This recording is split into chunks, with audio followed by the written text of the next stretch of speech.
Assalamualaikum pejuang garis biru. Sebelum kita mulai berbincang-bincangnya, ini kita minum chiaseed dulu ya. Ini ya chiaseed. Ini kandungannya bagus banget buat penyubur kandungan gitu. Kasih secukupnya aja sih. Jadi chiaseed ini tuh kayak selasih gitu, dia tuh kayak selasih.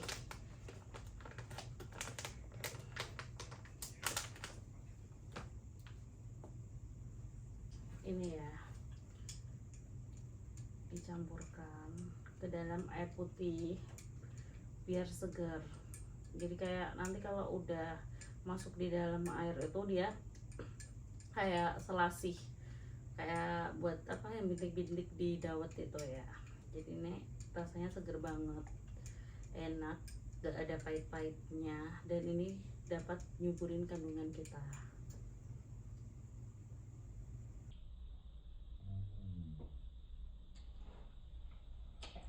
Seger banget ya.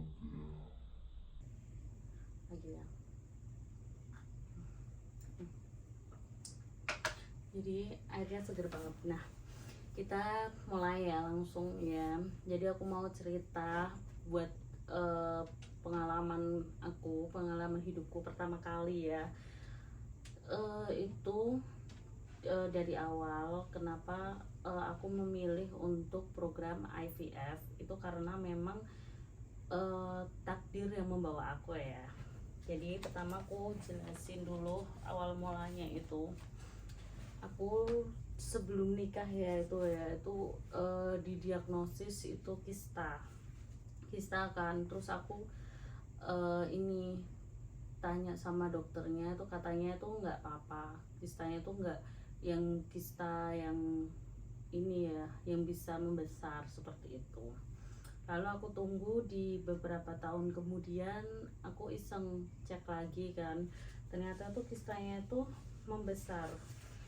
Jadi kistanya ini ya, ini bukan gambar anak, bukan gambar janin ini, tapi gambar kista-kistaku di awal ya.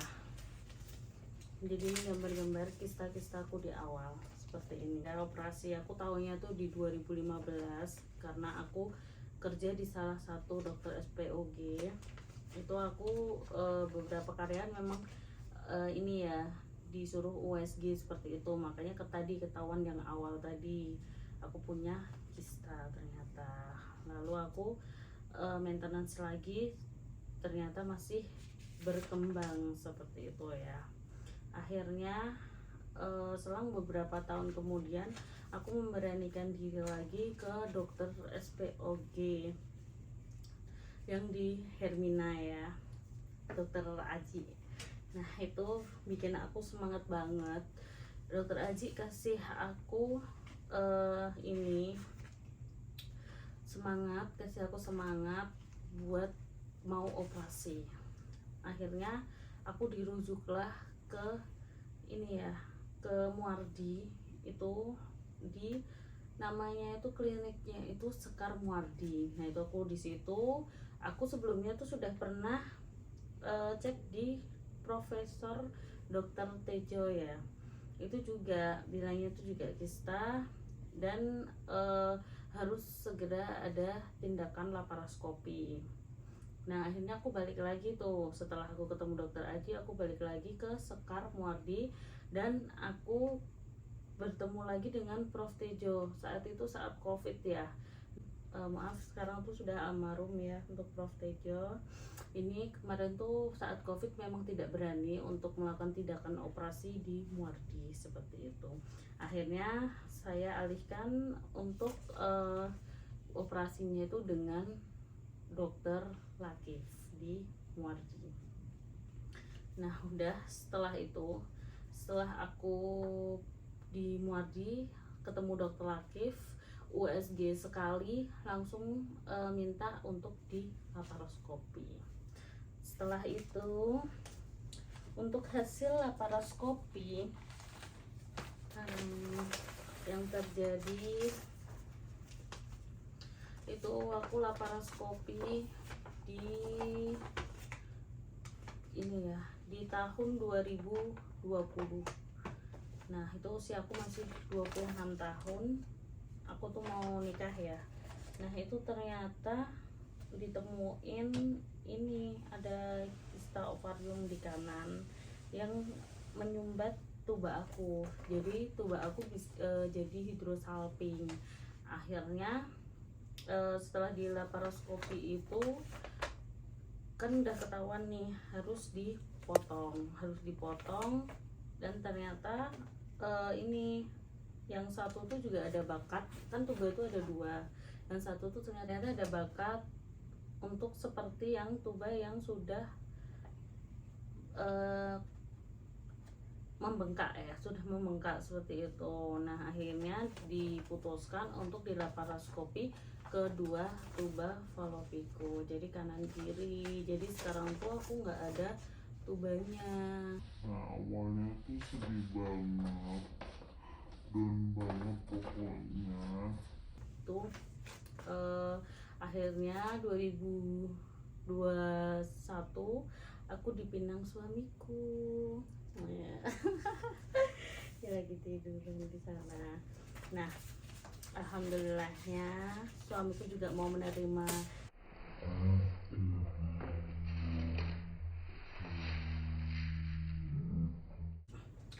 Nah itu ya, tadi akhirnya aku 2021 dipinang sama suamiku. dan ini dia dipinang sama suamiku dan kita memutuskan untuk bayi tabung kayak gitu, karena emang kalau udah dipotong semuanya kanan kiri, udah hidrosalping, udah dipotong tubanya itu memang nggak bisa secara normal ya guys, kecuali ada mukjizat seperti itu. Nah itu memang harus kita lakukan. Kalau pengen punya anak tuh kita lakukan IVF, hanya itu satu-satunya. Insem pun juga gak bisa, karena kalau inseminasi pun kan juga disemprotkan melalui salurannya itu. Tapi karena aku sudah tidak punya saluran tuba, jadi otomatis bisanya hanya melalui tindakan IVF, yaitu bayi tabung seperti itu ya guys. Itu kemudian kita juga nggak langsung nikah langsung IVF, kita juga gimana, kita berusaha ngumpulin uang benar-benar biar dapat biar cukup buat bayi tabungnya kayak gitu, karena memang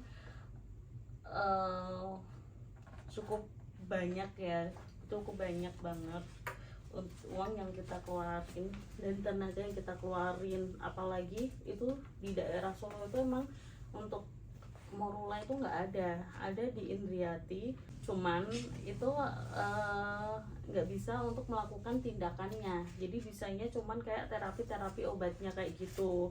Akhirnya browsing kita mutusin sebelumnya kita ikutan kayak seminar dulu, seminar morula kayak gitu di Jogja. Awalnya kita belum ini, pokoknya kita baru pilih-pilih lah mana sih rumah sakit yang srek gitu, pokoknya yang mantep di kita kayak gitu. Akhirnya alhamdulillah kita dapat rezeki di tahun ini. Alhamdulillah di tahun ini kita dapat rezeki yang cukup untuk bayi tabung seperti itu. Nah lanjut lagi. Oh iya, untuk laparoskopi itu tadi ya, aku balik lagi ke laparoskopi. Untuk laparoskopi itu tadi biayanya itu aku cuman bayar 8 juta. Jadi kalau di Muardi itu bisa pakai BPJS, tapi kalau pengen dipegang sama dokternya itu kelasnya harus naik VIP ya. Jadi kita nambah uang itu sekitar 8 jutaan kayak gitu. Itu udah ditanggung BPJS dan harus naik kelas ke VIP.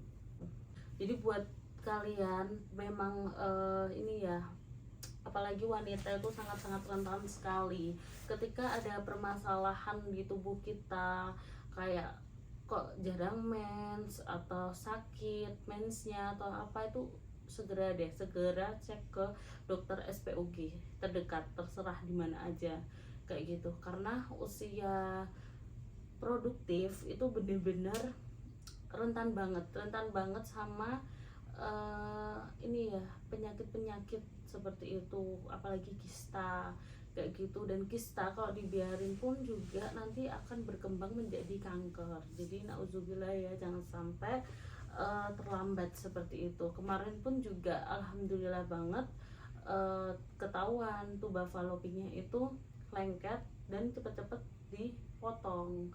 Karena kalau emang dipertahankan itu akan menjadi ini kanker, sel kanker seperti itu. Jadi dan alhamdulillahnya juga tidak sampai diambil rahimnya.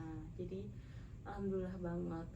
Jadi buat kalian yang sudah menikah 1 tahun lebih itu wajib banget cek. Jadi wajib banget cek buat kalian yang udah menikah 1 tahun lebih ya, itu gak usah malu, pokoknya cari informasi kenapa sih aku kok belum hamil kayak gitu. Jadi jangan ini ya, kayak denial gitu, terus kayak ngeyem alah nggak popo kan belum dikasih rezeki. Emang benar-benar rezeki itu pasti yang kasihkan Allah. Tuh kita harus tetap aware sama tubuh kita, apa sih sebenarnya problemnya gitu, problemnya itu apa. Jadi itu suatu bentuk ikhtiar dari kita kayak gitu ya.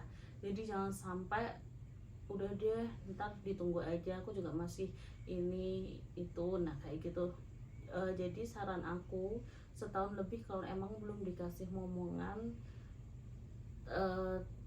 maksudnya ini yang tidak menunda ya, mungkin kan juga ada yang masih menunda dulu atau apa, itu kan memang yang dia emang sengaja ditunda di KB kayak gitu. Tapi kalau yang tidak dengan menunda atau tidak KB itu, tolong langsung segera cek.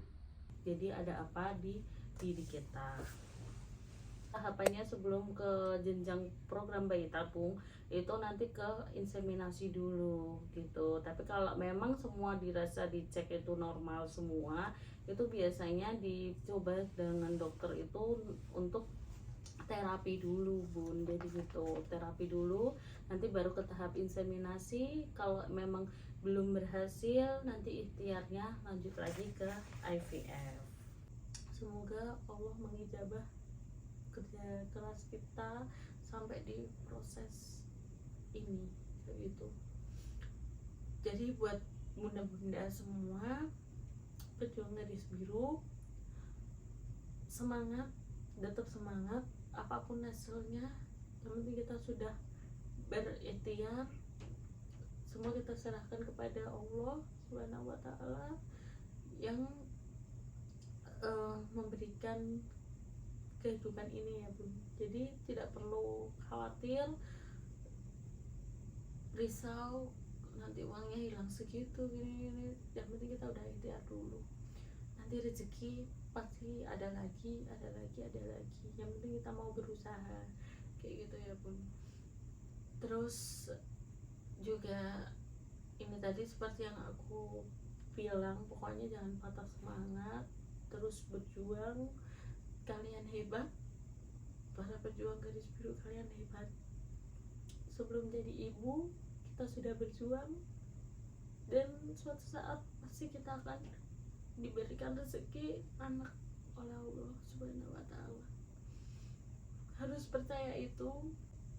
Pokoknya di sini aku berdoa terus selama, pokoknya nggak boleh negative thinking, harus selalu positif, harus selalu berdoa. Pokoknya kita pasrahkan sama Allah. Seperti itu ya Bunda. Jadi semangat. Ini nanti aku juga akan jelasin dari awal aku program untuk IVF, aku program bayi tabung pertama, dan biaya rincian biayanya. Terima kasih Bunda yang sudah menonton, semoga manfaat ya Bunda. dan jangan lupa subscribe, nanti akan ada kelanjutan profil aku kayak gitu. Jadi tetap like, subscribe YouTube aku gitu ya Bunda. Terima kasih.